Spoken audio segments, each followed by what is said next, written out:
Praise అలాడ్. దేవునికి వందనములు, మీకందరికి వందనములు. ఉదయకాల దేవుని వాగ్దానం 112వ కీర్తన 7వ వచనం ధ్యానించుకుందాం. వాని హృదయము యెహోవాను ఆశ్రయించి స్థిరముగా ఉండును, వాడు దుర్వార్తకు చెడియాడు. వాని హృదయము అనగా మన హృదయము యెహోవాను ఆశ్రయించినప్పుడు స్థిరముగా ఉంటాయి. మనము మనుషుల మీద ఆశ్రయించినప్పుడు, మనుషులను ఆధారము చేసుకున్నప్పుడు, మనుషుల మీద మన హృదయమును ఉంచినప్పుడు మనము స్థిరముగా ఉండలేం. అయితే దేవుని ఆశ్రయించినప్పుడు, దేవుని మీద ఆధారపడినప్పుడు, దేవుడే దిక్కుని మనం ఎంచినప్పుడు మన హృదయము స్థిరముగా ఉంటుంది. ఎన్ని కష్టాలైనా, ఎన్ని బాధలైనా, ఎన్ని ఇబ్బందులైనా, ఇరుకులైనా, సమస్యలైనా, అవమానములైనా మన హృదయము యెహోవా యందు స్థిరముగా ఉంది కాబట్టి, మనము దేవుని మీద ఆధారము చేసుకున్నాము కాబట్టి, దేవుని ఆశ్రయించాము కాబట్టి మనము స్థిరముగా ఉంటాము, నిబ్బరముగా ఉంటాము, ధైర్యముగా ఉంటాము. ఎందుకంటే దేవుని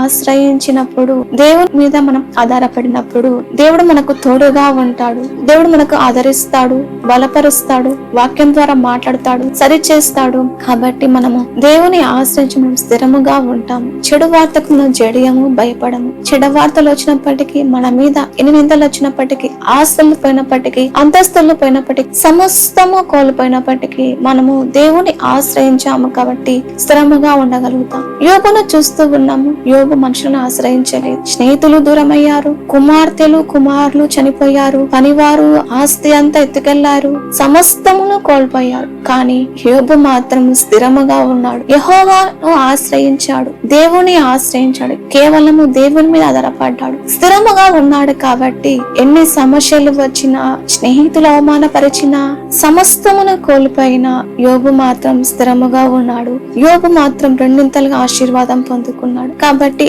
దేవుని ఆశ్రయించి మనం స్థిరముగా ఉంటాము, ధైర్యముగా ఉంటాము, నిబ్బరముగా ఉంటాము. అయితే మనుషులు మాటలు, నిందలు, అవమానాలు, హేళన మనకు కృంగుదల, నిరుత్సాహాన్ని పరుస్తాయి. అయితే దేవుని మాట ఆదరణ, ఓదార్పు, ధైర్యము, స్థిరముగా ఉంటాం. దేవుడి వాగ్దానం నెరవేర్చును గాక. ఆమేన్. ప్రార్థన. పరిశుద్ధుడా తండ్రి, నీకు వందనాలు, స్తోత్రాలు ప్రభువా. అయ్యా తండ్రి, నాయనా నీ మీద ఆశ్రయించి, నీ మీద ఆనుకొని, నీ మీద ఆధారపడినప్పుడు మేము స్థిరముగా ఉంటాము ప్రభువా. మీరే తోడుగా నీ సహాయము దయచేయమని యేసు నామములో ప్రార్థిస్తున్నాము తండ్రి.